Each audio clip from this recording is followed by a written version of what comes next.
I think I'm a natural-born competitor, so that's what I'm here to do. But at the same time, being a great teammate is more important. I think they're putting things around me, Davis, Case, and the quarterbacks to be successful and lead this team to win. So I'm excited to be in that room to push each other, but at the same time help each other, which is more important.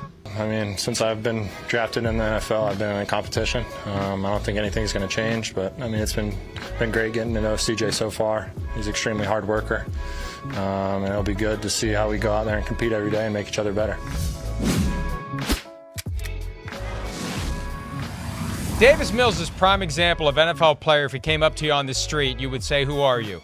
Probably. That's Davis Mills. I hear you. There he right. is. Right.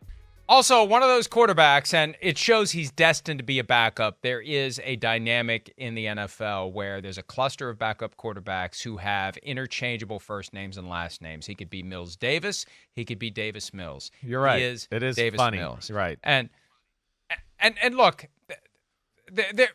you can't make it as far as he has. I mean, no disrespect. He played well at Stanford. He was a third-round pick. He became the starter.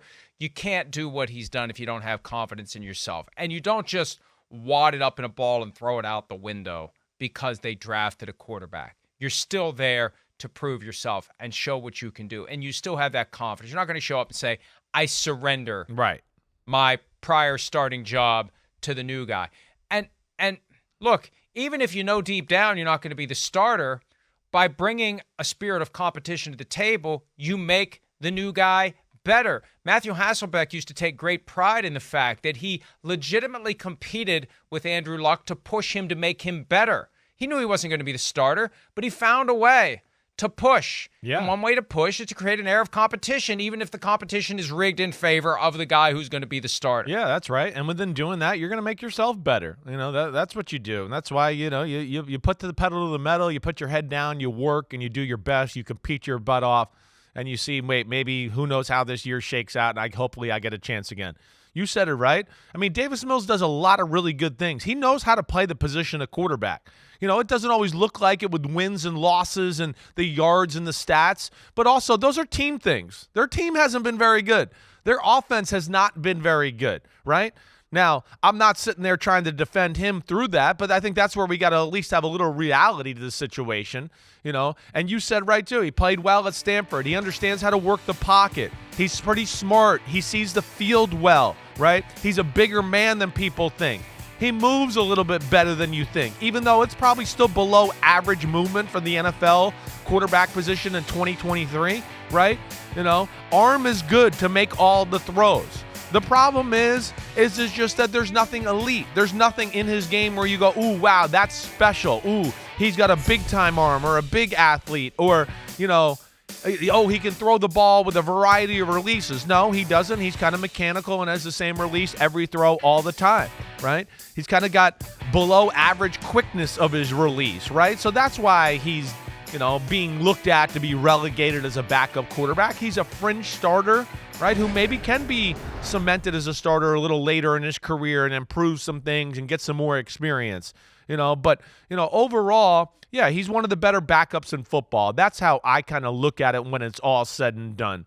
You know, he can play the game. He can run the offense. I think if you give them the tools, he can make things a lot happen, but not going to do the backyard football stuff, not going to be necessarily an aggressive decision maker looking to change the game and make a play that way. Get on my back, guys, do that. Likes to check down a little too much. I think those would probably be the negatives I have about Davis Mills.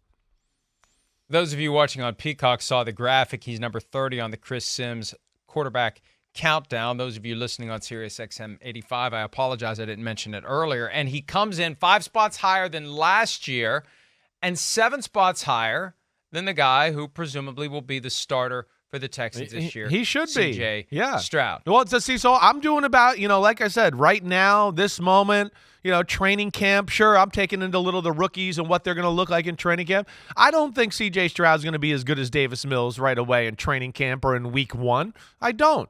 But you play him nonetheless because there's the potential of C.J. Stroud passing him up in a hurry to where in week 6 or 7 we go, okay, well, maybe he doesn't have the full variety of the playbook available to him like Davis Mills.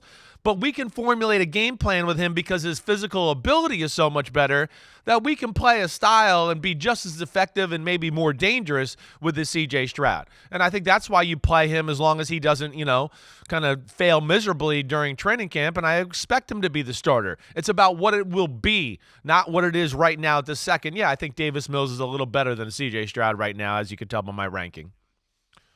So how do you get the rest of the team to buy in? Yeah. Because they're focused on right now. And you've talked about this in the past, the idea of Kenny Pickett going to Carolina last year when Sam Darnold was there, and Darnold can throw it better than Pickett. Matt Corral possibly can throw it better than Bryce Young. How do you get the players on board with someone who doesn't seem to be the best guy for the job, having the job under this idea that by the time we get to Halloween, he will be better? Well, I think they'll be able to see that the physical ability is clearly better and that the potential is bigger, right? I think that's going to be the big thing that players will be able to look at. So they're going to go, whoa, oh, okay, all right, Davis Mills makes the right decision 8 out of 10 times. Stroud, C.J. Stroud right now, it's 6 out of 10 times. But, man, out of those 6, he made 3 or 4 whoa, holy crap throws that Davis Mills cannot make or never made in his 8 and will never make in his life. And I think that's where players will have to buy into it. And then from that, they have to hope now, hey, now it's up to our coaches to manage him and come up with the right game plan and work that around C.J. Stroud and do it that way. And that's where, the players will buy into that, right? At the end of the day, it'll be that overall supreme athletic talent that Stroud has that's better than Davis Mills that will buy him time with the locker room to go, it's coming along. We're going to be something once he gets there, and we just got to take a few lumps right now, and the locker room can get around that. Hi, it's Mike Florio. Thanks for watching PFT on YouTube. Hit subscribe for the latest news and analysis from Pro Football Talk.